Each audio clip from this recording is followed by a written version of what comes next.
Hi and welcome to Getting Into Raw Cooking with Zane. I am so excited today. I have a very special guest here on the show. This is Samantha Backman and I am so excited that she's here. Samantha is an amazing nutritionist. She has done lots of great stuff. If you've ever heard of the show It's a Bloody Awesome Life, this would be the wonderful woman who is... Actually, it was a bloody brilliant life, but I'll let you off the hook because a lot of people don't like to say bloody brilliant, but us Australians get away with it. I also do a show called My Rawgasms and another program called The Raw Essentials. So Google both of us. Fascinating. Be a bit of a journey it will be. I'm so excited. And we're going to start... Is that a song? I'm so excited. I just can't help... No singing. Okay, we won't do that. Not gonna we'll leave that to someone else. Okay. So what are we doing here today? We're doing a 4-part show today. We're going to do a full raw Asian dinner party. So we'll start with the nibblies in this episode. Next episode will be the entree, then the main, and then the dessert. So you'll have to tune in a few times to see as Samantha and I make this one. It's going to be a whole lot she's of fun. making it, I'm watching and eating. She'll definitely get to eat. And the cameraman. So welcome aboard.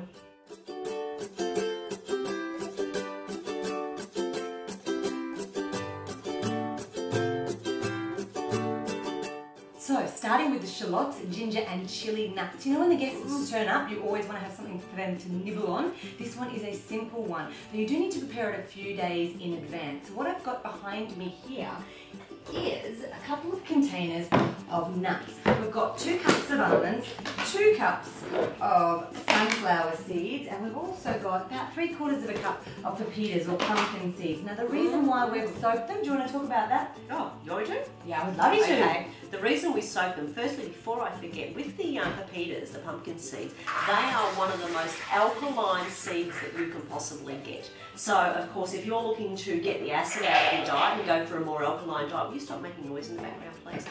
If you want to go for a more alkaline diet, this is definitely the way to go to get these on the list. And I mean, all of them, they're all great. Walnuts are a little bit on the acidic side, but the bottom line is you're having good fats in your diet. So that's exceptional to just eat them no matter which way you have them, unless they're, you know, cooked to death and put the wrong salts and everything on. You need to be very quiet. Just bagging it out here. So it's really good to have lots of these in the diet. Now, the reason that they are soaked is because what these have, let me just sort of come back a little bit. If I leave this almond on the table and come back in 100 years, it's still going to be sitting there. It's not alive and it's not dead, it's dormant. So what we do, they've got enzymes in them, and the enzymes in them are, let me just explain an enzyme in real basic English. Imagine the spark plug in your car. So you can have the car full of fuel, have the keys in the ignition all ready to go, but if you take the spark plugs out, the car won't start. So enzyme are the precursors to everything else. They help to digest. You've heard about digestive enzymes. So they help to break down the food. They help the synergy of the food itself to work as a living thing. So what we do, because they've been dormant in the food, it means that they're a little bit harder to digest. So what we do by putting water into them, you uninhibit the enzyme inhibitors. So to come back a little bit into English, imagine a food, this nut that is dormant, not live, not dead, just dormant. If we add water to it and we come back in a couple of days or a couple of weeks' time, you're going to see a little green shoot, which means that it becomes a living food again. So by doing this, we're making them living foods. By making them living foods, it means you don't burden the digestive system in having to break it down. In other words, the food becomes self-digesting, which is great because we don't want to use up all our enzymes to digest our food. We want it for growth, repair and maintenance. So to cut that into short, if you are digesting your food, your repair of your body is slowed down. How good is that? Yes! And you're not wasting energy digesting. And I'm tempted to eat this, but I've done that before, and then you're trying to talk when you've got nothing in your teeth there, so at least that goes for later. Our nuts and seeds are in the bowl, and now we need to dress them. This is such a simple recipe. We're going to grab some tamari here. This is about 1/2 cup of tamari straight into the blender jug. The reason why we're using tamari, even though it's not raw, is because I think it has a great flavour. What's your favourite? Yeah, tamari, absolutely. It's the healthiest out of all of them too. And the thing is, to go 100% raw if we want to, I mean, it really makes it really hard for taste. often. So to use these sort of things, because the thing is we don't need to eat 100% raw, 80% is just fine. So those little things that you have on the side, the condiments, or you know, sometimes some roast vegetables and things like that put through salads, especially in the winter months, is ideal. So don't go crazy and try to do everything raw, because, well, I did for many years, and you know what? I lost all my friends. No one invites you to a barbecue anymore while you're cooking something there, and you know, you're trying to eat raw because they feel really uncomfortable about it. So don't worry about that. Now, what she just put in there is this, her introduced me to this. This is like a, you know how I've often used agave as a sweetener? Well, with this, it's coconut syrup, and it's absolutely amazing. And this one actually has, I'm going to just get it because I'm tastes a bit like maple syrup. It's just yeah, such a good flavour. it's got like a burnt caramel flavour to it. So it would go ideal not only in sweet things, but in savoury dishes, of course, as well. So check it out. There's different variants you can get, depending on where you are. But of course the coconut is just so nutritious. It's just way better than having sugar, of course. In fact, sugar, we're not even going to mention that on the show, other than to bag it out. So, you know, really look at what you're using, the quality. Do you know what some people say to me, Zane? That all this stuff is expensive. The thing is, you wouldn't put no-name fuel in your car. You wouldn't. True. You know, so when it comes to your body, this is important what we put in. So why would you be having foods that aren't the best quality? You know, we have more healthcare, more doctors, more nurses, more specialists, more than we've ever had before, and yet, and all the low-calorie stuff, and you know, all those sort of diet foods. And yet we're the fattest, sickest and unhealthiest we have ever been. So something's obviously wrong. So when we go back to good quality foods, wow, what a difference it makes, not only to our taste buds, but to our energy levels. Us girls, you know, well, she's middle-aged, I'm just a little bit over middle-aged, but you know, somewhere there. We won't tell them I've got grandchildren already. Don't say that. In fact, well, that's it, we're ageless. So the thing is, we bounce out of bed. And you know, I've known people that are in their 20s that literally they've got no energy at all. They're just, you know, couch potatoes. I totally agree, and people say all the time to me, and I'm guaranteeing you as well, Samantha, that, you know, where do you get all your energy from? Yeah. So where you eat, food. You put great quality fuel in your car, it's going to run perfectly. If you went and put no-name fuel in, it bounces along the road. You've got to keep your engine clean.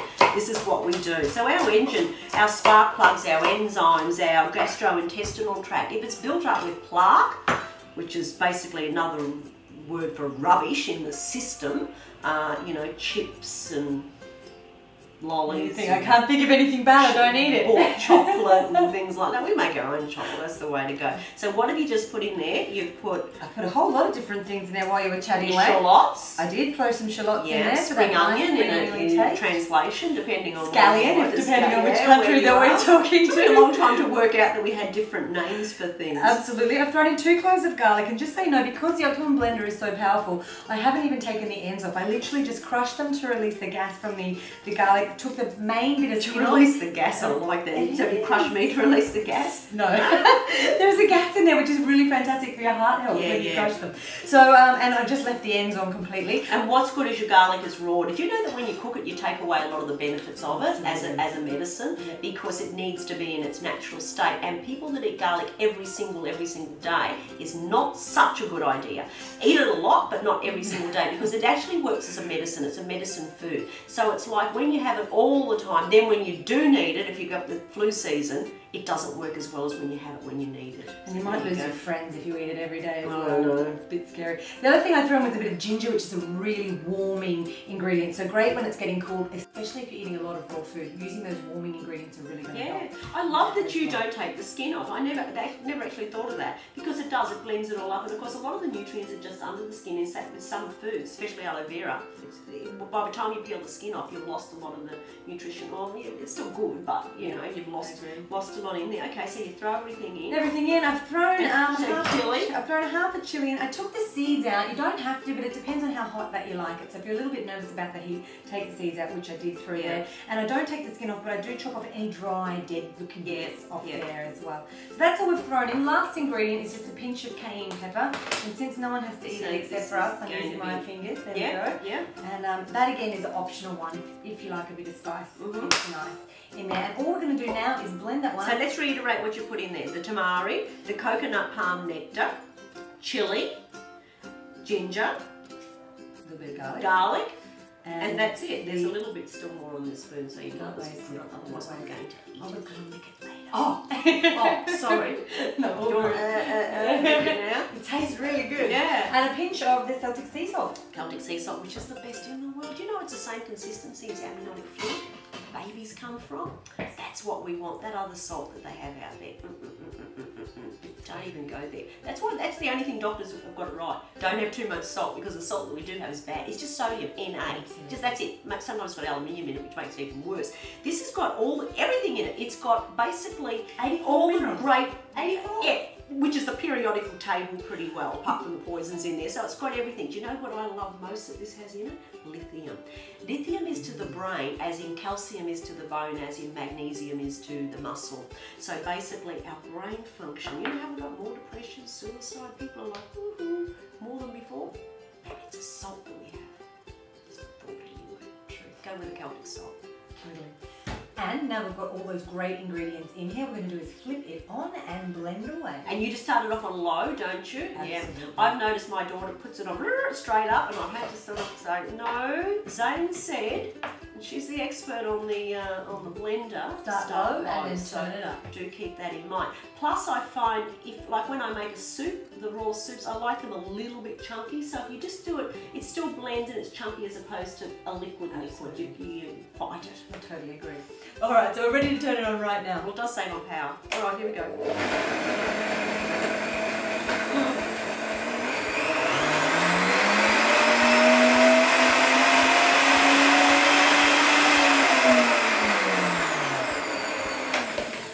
Quickest blending ever. The smells of that, Zane, are absolutely amazing. You can smell it from here. Do you know what? I already know that can double up as triple up. It can be for every other thing. You can dip your rice paper rolls, Absolutely. your cabbage wraps, Absolutely. salad dressing. You can make so many things out of it. And it doesn't have to be raw again. You can cook this one as well. And a lot of people will say that it's all time consuming. If you made up a whole lot of that and put it in the fridge, you've got a week or two supply of a salad dressing. And it will last in the fridge for quite a while. Have a taste before you go anywhere. Have a go. I didn't even need to taste it. Oh, wow. And all we do... My taste buds are kicking and screaming and begging for more already. I'm not going to have Did I say raw? They're begging for raw. I just made that up. That's good. Taste buds are kicking and screaming, begging for raw. I really like it. That's great. Oh no, she's taken it already. Look, this is so simple. And all we do now, stir it through. Now you can leave it sit in here for about 12 hours and really marinate it, or you can immediately just spread it out on a dehydrated tray and dehydrate them. Dehydrate for about 24 hours, toss them around and dehydrate for another 6 to 12 hours. That's one way. The second way, and what we're going to do today, is actually dehydrate in the oven. So we're going to spread them out on an oven tray and put them in an oven, 100 degrees with the door slightly ajar, so that it doesn't get too hot in there, and we can dehydrate like that. Or you can just serve them like this. Yeah. Fantastic. I think, I'm just thinking of ways where you could even wrap them up in cabbage leaves or lettuce leaves and do that. Absolutely. With the dehydrated oven's a good idea, but the easy dry blend, rewind, the one that I use is great because it's very quiet, and because it was a hot day, you don't want the oven going too much, so you put them on there, roll them out. But I'm even thinking, because I love to do variations of things, what about if once you had those, you simply blended them and then put them on and made them like little biscuits? Well, you can do nut meat with this. Yeah. Some Asian nut meat would be beautiful as well. Yeah, there's so many ways of doing it. That's a great one. So I'm going to Can I have a taste of them just that way? You absolutely can. What I'll do is I'll put you in a little bowl. Oh, check this out. I can tell they're going to be great. Everybody knows that I'm a fan of the tiny spoon. I know there's a lot of This is part one. We've got actually a couple of shows that Zane and I are doing. I'm doing Zane, Zane's doing with me. Okay. So it's so easy. Just spread it out on the tray. I'm going to save half and half. I'm going to make one tray and stick them in the oven. And in the meantime, we're going to eat the rest. What do you think, Samantha? It's good, huh? Such a simple. This is great. Your guests come, you want them to have something to nibble on while you're having that first glass of wine. I'm glad you didn't put the chilli seeds in. It's nice and chilly, is it? It's burning my lips. Have they gone red? They really were. It's a joke. Nice lips. So that's that. All I'm going to do, throw it in the oven. The rest we're going to pop in a bowl and you can serve them up simple as possible. Okay, so I've turned the oven on. We've got it now at the moment on about 100 degrees C. And I'm not even going to shut the door. I'm going to leave the door ajar so that the air can circulate. The heat's going to be in there about 40 degrees, so they're still considered raw. And you can pop them in for a few hours. You'll really enjoy them when they're dried like this. So wet or dry, whatever you do, yum. Well, we have made these nibbly nuts to have with your wine or your beers before you start your dinner party. Samantha's had a few. Not beers, the nuts. Pee them later. Yeah, they're in the wine or whatever. I'm only human. I'm a little beer occasionally. That's my poison. I pick my poison, and I have beer occasionally. So I'm just going to tell you, I'm not just absolutely pure on everything. And but I don't do sugar and lollies and cakes and biscuits and all that sort of thing. So that's okay. So we've got a little bit of nuts. And we've got a lot of honesty on. We've got a lot of nuts. We've got nuts and seeds. Love nuts and seeds. And we're going to move on from today, so thank you for joining us. By the way, in the background is the oven going. We don't have a gas yet. No, it's okay. It's fine. Yeah. So they're actually drying now. So we'll see that. We're going to come back to those in episode 4. You're going to put it all together. We have to. I just mentioned it. We're going to do it now. So this was episode 1 of our Asian Dinner Party Raw with Samantha Backman on getting into raw cooking with Zane. If you like this episode, you want to see what else is to come, remember to subscribe to the Fruity TV channel. And if you want to get your own Optimum blender, go down to the details below and click on the Fruity website closest to you. Ciao for now. And bye from me. And thank you for watching my Rawgasms, where I'm interviewing her and she's interviewing me. So come back for episode 2, 3 and 4 with Zane, cooking with Zane. And we'll see the other taste delight she's got that will have your taste buds kicking, screaming and begging for more. This will serve 2 to 4 people as an entree. I could probably eat the whole lot. I'm going to have look at that. Okay, this is going to be, can I have the chopsticks please? Look at this, I came prepared. Oh, here you go.